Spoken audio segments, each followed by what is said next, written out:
মদিনার নবী বলেন, অ্যাটেনশন প্লিজ, গভীর মনোযোগ সহকারে শ্রবণ করবেন। ক্বালা রাসূলুল্লাহ সাল্লাল্লাহু আলাইহি ওয়াসাল্লাম, মান ক্বারাআ আয়াতাল কুরসি ফি দুবুরি কুল্লি সালাতিন মাকতুবাতিন লাম ইয়াবলাহু মিন দুখুলিল জান্নাতি ইল্লা আন ইয়ামুত। মদিনার নবী বলেন, অ্যাটেনশন প্লিজ, গভীর মনোযোগ। আমার যে উম্মাত প্রত্যেক সালাতের পরে, ফরজ সালাতের পরে আয়াতুল কুরসি তেলাওয়াত করবে, মদিনার নবী বলেন, মৃত্যু নামক যে বস্তুটা রয়েছে আমার সেই উম্মতের জান্নাতে পৌঁছে দেওয়ার জন্য, বাধার জন্য, বাধাযুক্ত কাঁটা হিসেবে শুধুমাত্র মৃত্যু। আমার সেই উম্মতের মৃত্যু হতে দেরি হবে, কিন্তু এই আয়াতুল কুরসি আমল করা ব্যক্তি মৃত্যুর পরপরই আমার আল্লাহ তাআলা জান্নাতে পৌঁছে দিতে দেরি করবে না। চিৎকার মেরে বলি সুবহানাল্লাহ। গুরুত্বপূর্ণ সামান্য একটি আমল যদি করতে পারি, তবে আপনি আমি জান্নাতে যাওয়ার জন্য কোনো পেরেশান, কনফিউশন থাকবে না। তবে কেন করব না এই আমলগুলো? দুনিয়ার ব্যস্ততাকে, দুনিয়ার সমস্ত পেরেশানিকে দূর করে, ইন্নাল্লাহা মা'আস সাবিরিন, আল্লাহ তাআলা যে ধৈর্য দিয়েছেন সেই ধৈর্যের বহির প্রকাশ ঘটিয়ে অল্প সময়ের জন্য অপেক্ষা করে আয়াতুল কুরসি তেলাওয়াত করবেন। শুধু তাই নয়, নবীজি অন্যান্য হাদিস শরীফের ভিতরে আয়াতুল কুরসির বিশেষ ফাজাইল বর্ণনা করেছেন। অ্যাটেনশন প্লিজ, গভীর মনোযোগ সহকারে শ্রবণ করবেন। শুধু জান্নাতে পৌঁছিয়ে দেয় এমন কোনো নয়। মদিনার নবী বলেন, ওটা তো আখিরাতের দিক থেকে ফাজাইল জানলেই, আমার উম্মতের দল, দুনিয়ার ফাজাইল সম্পর্কে অবগত হয়ে যাও। এই আয়াতুল কুরসি তেলাওয়াত করলে তোমার গুরুত্বপূর্ণ দুনিয়ার ভূমিকা রাখবে বিশেষ একটা ফাজাইল তোমাকে আল্লাহ তাআলা দিবেন। মদিনার নবী, এটা আমার কোনো কথা নয়, হাদিস শরীফের ভিতরে নবীজা মদিনার নবী বলেন। বুখারী শরীফের 2311 নম্বর হাদিস বলছি, লম্বা দৈর্ঘ্য, লম্বা চওড়া হাদিসটি ইমাম বুখারী রাহমাতুল্লাহ আলাইহি 2311 নম্বর হাদিসের ভিতরে এই হাদিসখানা লিপিবদ্ধ করেছেন পয়গম্বর থেকে। মদিনার নবী বলেন, আমার বাইতুল মাল সংগ্রহ করার জন্য আমি হযরত আবু হুরায়রাকে দায়িত্ব দিলাম। আবু হুরায়রা কেমন মানুষ জানেননি? আল্লাহর নবী ডেকে বলেন, ও আমার উম্মতের দল, আমার আবু হুরায়রা কোনো সাধারণ মানুষ নয়, কোনো সাধারণ মানুষ নয়। এমন একজন আমার সাহাবীদের ভিতরে গুরুত্বপূর্ণ মানুষ, এমন একজন দামি মানুষ। মুহাদ্দিসদের মধ্যে, সাহাবীদের মধ্যে, মুহাদ্দিসের মধ্যে সর্বশ্রেষ্ঠ মুহাদ্দিস হিসেবে আল্লাহ তাআলার পয়গম্বর হযরত আবু হুরায়রাকে বিবেচিত করেছেন। চিৎকার মেরে বলি সুবহানাল্লাহ। সর্বশ্রেষ্ঠ মুহাদ্দিস হযরত আবু হুরায়রা রাদিয়াল্লাহু তাআলা, যার মাধ্যমে অসংখ্য অগণিত শত শত হাজার হাজার হাদিস সংরক্ষিত করেছেন আল্লাহ তাআলা।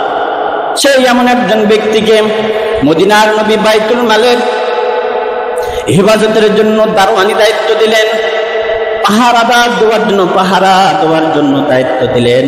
হযরত আবু হুরায়রা দায়িত্ব পালন করতেছেন। কেমন আবু হুরায়রা, কেমন ব্যক্তি ছিলেন?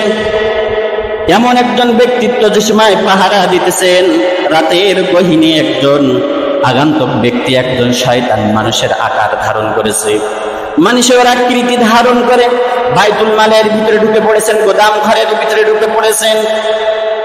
মদিনার নবী বলেন, যে সময় বাইতুল মালের ভিতরে, গোদাম ঘরের ভিতরে সেই ব্যক্তি ঢুকে পড়লেন, সাথে সাথে হযরত আবু হুরায়রা বুঝতে পেরেছেন, আটার ভিতরে হাত ঢুকিয়ে দিয়েছেন।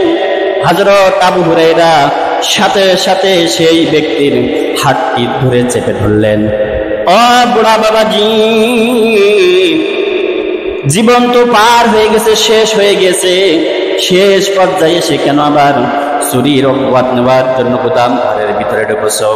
হযরত আবু হুরায়রার কথার জবাবে বলেন, মুরব্বী ডেকে বলেন, বাবাজি, মানুষ কি সাজে চুরি করে? ও কোনো কারণ না থাকলে অভাবের তাড়নায় চুরি করতে এসেছি। বাসার ভিতরে সমস্ত পরিবার আহাল পরিজনগুলো খুবই কনফিউশন দুশ্চিন্তার ভিতরে আছেন, খোদার তাড়নায় ছটফট করতেছেন আবু হুরায়রা। এই জন্য কোনো রকম খাওয়ার ব্যবস্থা নাই। এই জন্য আমি গুদাম ঘরের ভিতরে ঢুকে আটা চুরি করার জন্য ঢুকে পড়েছি। আবু হুরায়রা, আমি কথা দিচ্ছি আমি আর কোনোদিন তোমার গুদাম ঘরের ভিতরে প্রবেশ করব না। হযরত আবু হুরায়রা দয়া লেগে গেল। রহমতে দুলওয়ালা সাহাবী হযরত আবু হুরায়রা, এটা আমার কোনো কথা নয়। আল্লাহ তাআলা কোরআন কারীমের ভিতরে সূরা ফাতিহা আয়াত নাম্বার 29 এর ভিতরে বলেন, মুহাম্মাদুর রাসূলুল্লাহ ওয়াল্লাযীনা মাআহু আশিদ্দাউ আলাল কুফফার রুহামাউ বাইনাহুম। মদিনার নবীকে আল্লাহ ডেকে বলেন, হুজুর আপনার উম্মত আমার বান্দাদেরকে জানিয়ে দিন, আপনার যে সমস্ত সঙ্গীরা রয়েছে, আপনার যে সমস্ত দলবদ্ধ মানুষগুলো রয়েছে সাহাবায়ে কেরাম, তারা খুবই কঠিন মানুষ, কাফেরদের জন্য, মুশরিকদের জন্য, শত্রুদের জন্য কঠিন মানুষ। কেমন কঠিন মানুষ? যুদ্ধের ময়দানে যে সময় ঝাঁপিয়ে পড়েছেন, তাদের কঠিন থেকে কঠিন ভূমিকা তারাই রেখেছেন। কাফেরদের সামনে যে সময় ভূমিকা রেখেছেন, কঠিন থেকে কঠিন ভূমিকা রেখেছেন। সমস্ত মুশরিকদের সামনে যে সময় ভূমিকা রেখেছেন, সাথে সাথে সমস্ত ভূমিকার দিক দিয়ে অটল ছিল, অবিচল ছিল সাহাবায়ে কেরাম। শুধু তাই নয়, আল্লাহ তাআলা আয়াতের পরের অংশের ভিতরে বলেন, যে সময় সাহাবীদের মধ্যে পারস্পরিক যে সময় সমস্যার সম্মুখীন হয়ে যেতেন, তারা রুহামাউ বাইনাহুম, পারস্পরিক ছিলেন, খুবই সম্পর্কযুক্ত, খুবই মায়াবী। কিন্তু আমাদের সাহাবায়ে কেরামের ক্ষমার দিক থেকে ছিল অবিচল, আর আপনার প্রতিশোধের দিক থেকে খুবই অবিচল হয়ে আছি। সাহাবাদের গুণ ছিল রুহামাউ বাইনাহুম, তাদের সম্পর্ক ছিল রহমতময়, দয়াময় সম্পর্ক ছিল একে অপরের সাথে। আর আমাদের যদি একজন আরেকজনের সাথে একটু দ্বন্দ্ব বেঁধে যায়, কোন রকম নিজের বিবেচনার থেকে যদি তার বিবেচনা একটু অন্যরকম হয়ে যায়, সাথে সাথে তার সাথে দ্বন্দ্ব হয়ে যায়, প্রতিশোধের আগুনের দাবানল দেহের ভিতরে অন্তরের ভিতরে জ্বলতে থাকে। কিন্তু সাহাবায়ে কেরামের এত রহমতে দিলওয়ালা ছিল। আল্লাহ তাআলার পয়গম্বর বলেন, আমার যে সমস্ত সাহাবায়ে কেরাম আমার সব এ শোনায় মানুষ রূপে পরিণত হয়েছে, তারা ছিল রুহামাউ বাইনাহুম, রহমতে দিলওয়ালা, মায়ার মানুষ ছিলেন। মানুষের কাকুতি মিনতি শোনার সাথে সাথে সেই চোর মুরব্বীকে ছেড়ে দিলেন। হাদিসের পাতার ভিতরে লিপিবদ্ধ করা আছে, চোরকে যে সময় ছেড়ে দিলেন, হযরত আবু হুরায়রা ফজরের মসজিদে নববীর ভিতরে প্রবেশ করলেন। ফজরের সালাত শেষ হয়ে গেল। মদিনার নবী ডেকে বলেন, ও আবু হুরায়রা, রাতের গভীরে যে মেহমানটা এসেছিল, যে মুরব্বীটা এসেছিল, তার খবর কি? অথচ আল্লাহর নবীজি জানতেন না যে গোদাম ঘরের ভিতরে চোর এসেছে। কিভাবে জানবে? সেখানে কি তিনি দারোয়ান ছিলেন? হযরত আবু হুরায়রা অবাক, মিষ্টি হেসে দিয়ে বলেন, পয়গম্বর, যে মুরব্বীটা এসেছিল খুব কাকুতি মিনতি করছে, ও বাবা, অভাবের তাও নাই, পরিবারকে আহার দেওয়ার জন্য চুরি করতে এসেছে। কথা দিচ্ছি গো আবু হুরায়রা, ছেড়ে দাও, আর চুরির জন্য তোমার গুদাম ঘরের ভিতরে প্রবেশ করব না। সেই মায়ায়, সেই দরদে আমি তাকে ছাড়িয়ে দিয়েছি। মদিনার নবী ডেকে বলেন, ও আবু হুরায়রা, তুমি যে তাকে দয়া দেখিয়ে ছাড়িয়ে দিয়েছ, সাবধান থাকিও, পরের রাত্রে আবার সে তোমার ওই গুদাম ঘরের ভিতরে প্রবেশ করবে। আবু হুরায়রা আরো বিচক্ষণ হয়ে গেলেন, আরো দৃঢ় হয়ে গেলেন। পয়গম্বর যেহেতু বলেছেন অবশ্যই পরের রাত্রে আবার চুরি করার জন্য ঢুকবেন, বিচক্ষণের সহিত হযরত আবু হুরায়রা গুদাম ঘরের পাহারা দিতেছেন। দ্বিতীয় রাত্রে আবার সেই মুরব্বী ঢুকে পড়েছেন, আটার ভিতরে হাত ঢুকিয়ে দেবে, আবার তাকে আঁকড়িয়ে ধরলেন। সাথে সাথে শয়তান মানুষ তো, জিন মানুষ তো, পদ্ধতি অবলম্বন করছে যে এখান থেকে কিভাবে ছাড়িয়ে দেওয়া যায়। পদ্ধতি অবলম্বন করতে যে কেঁদে দিয়েছেন, চোখের পানি ছেড়ে দিয়ে কাঁদছেন।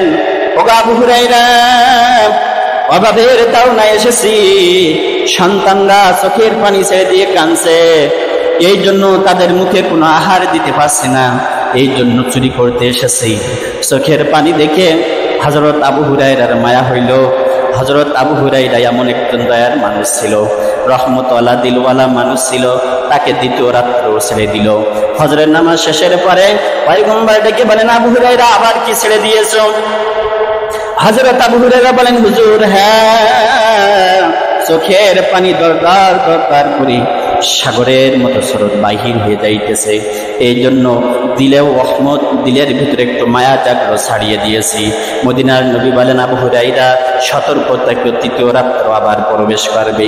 মদিনার নবীর কথা অনুযায়ী আবার বিচক্ষণ সহিত, অবিচলের সহিত হযরত আবু হুরায়রা পাহারা দিচ্ছেন গুদাম ঘরের ভিতরে। অ্যাটেনশন প্লিজ, গভীর মনোযোগ সহকারে কথাগুলো শ্রবণ করবেন।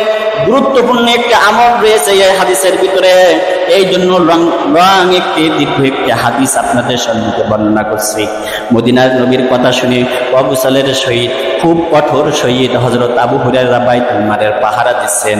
আবারও তৃতীয় রাত্রে যে সময় প্রবেশ করলেন, আবারও আঁকড়ে ধরলেন, ছাড়িয়ে যাবার কোন পদ্ধতি আর দেখতেছে না।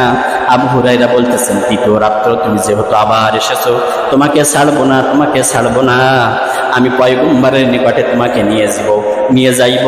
এই কথা যে সময় বললেন, ওই শয়তান দৃঢ় তার অন্তরের ভিতরে মায়া জাগিয়ে চোখের পানি ছেড়ে দিয়ে কাঁদতেছেন আর কাকুতি মিনতি করছেন আর বলছেন, আবু হুরায়রা ছেড়ে দাও, আর কোনদিন তোমার বাইতুল মালের ভিতরে ঢুকবো না চুরি করার জন্য। কেমন পদ্ধতি অবলম্বন করার কারণে আবু হুরায়রা বলছেন না। শয়তান চিন্তা করলো, মানুষের দরবারে, আইনের দরবারে যদি নিয়ে যাওয়া হয়, সেই সময় যদি চুরি করা হইতো, শরিয়াত অনুযায়ী তার হাত কেটে দেওয়া হতো, আমার মানুষের দরবারে হাতটা কেটে দিবে, এটা হতে পারে না। পদ্ধতি অবলম্বন করছেন। হযরত আবু হুরায়রাকে ডেকে বলছেন, ও আবু হুরায়রা, তোমাকে এমন একটি আমল শিখিয়ে দিব, যে আমল তুমি করলে আমার সমস্ত গোষ্ঠীরা তোমার এই বাইতুল মালের কোন রকম ক্ষতি করতে পারবে না, চুরি করতে পারবে না, তোমার পরিবারের কোনো ক্ষতি করতে পারবে না, চুরি করতে পারবে না। সন্ধ্যায় যদি তুমি শায়িত হবার সাথে সাথে ইশারের নামাজ শেষ করিবার পরে যদি তুমি ঘুমানোর জন্য বিছানায় শায়িত হয়ে যাও, আয়াতুল কুরসি তেলাওয়াত করবা, আবু হুরায়রা, তোমার কেউ ক্ষতি করবে না, স্বয়ং আল্লাহ তাআলা হিফাজতের দায়িত্ব নিয়ে নিবে। চিৎকার মেরে বলি সুবহানাল্লাহ। তোমার হিফাজতের দায়িত্ব নিয়ে নিবে। আবু হুরায়রা, এই আমলটা তুমি করবে, তোমার কোনো ক্ষতি করতে পারবে না।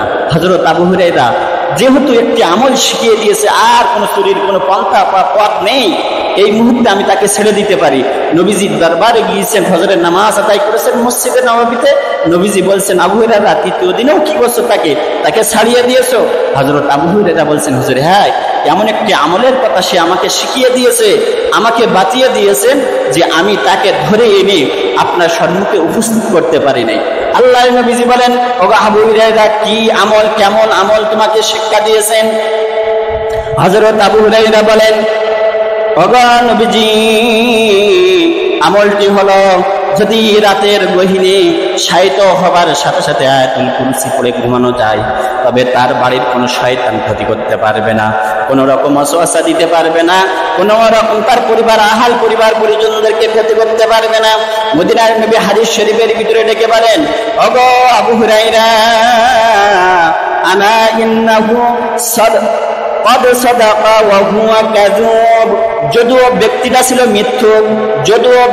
ছিল মিথ্যুক, একদাহা মিথ্যুক ব্যক্তি ছিল, কিন্তু তোমাকে সত্যি একটি আমলের কথা বাতিয়ে দিয়ে গিয়েছেন।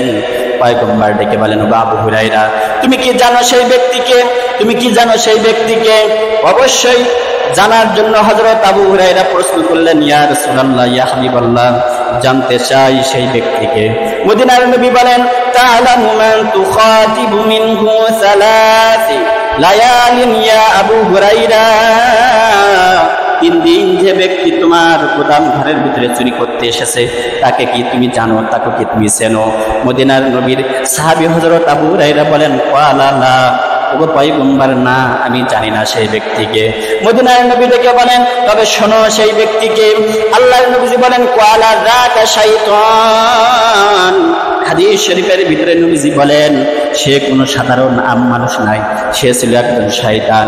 এই শয়তান ব্যক্তির যেহেতু মৃত্যু ছিল, যে আমলটি শিখিয়ে দিয়েছে গুরুত্বপূর্ণ একটি আমল। আমার উম্মত যদি ঘুমানোর সময় এই আমলটা করে ঘুমাইতে পারে, সমস্ত শয়তানি জিনি, যত প্রকার ওয়াসওয়াসা রয়েছে, যত প্রকার ক্ষতি রয়েছে, যত প্রকার আহালের ক্ষতিগ্রস্ত রয়েছে, যত মালের ক্ষতি রয়েছে, সমস্ত জিম্মাদারির দায়িত্ব স্বয়ং আমার আল্লাহ তাআলা নিজ জিম্মার ভিতরে নিয়ে নেবে। চিৎকার মেরে বলি সুবহানাল্লাহ, আর জোরে বলি সুবহানাল্লাহ। তবে আমল জানতে পারলাম দীর্ঘ হাদিস জানার পরে। এই জন্য নবীজি বলছেন, তুমি যদি এই আয়াতুল কুরসি পড়ে যদি ঘুমাতে পারো, তবে অবশ্যই সমস্ত ক্ষতি থেকে, সমস্ত মালের ক্ষতি থেকে, সমস্ত পরিবারের অসহসা, সমস্ত ক্ষতি থেকে আমার আল্লাহ তাআলা তোমাকে হেফাজত করবে। এই সুসংবাদ নবীজি দিয়েছেন। চিৎকার মেরে বলি সুবহানাল্লাহ। সময়তে যাওয়ার সময় আপনি আমি অবশ্যই আয়াতুল কুরসি পড়ে ঘুমাবো, যাতে শয়তানি সমস্ত প্রকার অসহসা থেকে, সমস্ত আহাল পরিবারের অসহসা থেকে, সমস্ত মালের ক্ষতিগ্রস্ত থেকে আল্লাহ তাআলা আমাদেরকে হেফাজত করেন। সবাই বলি আমিন।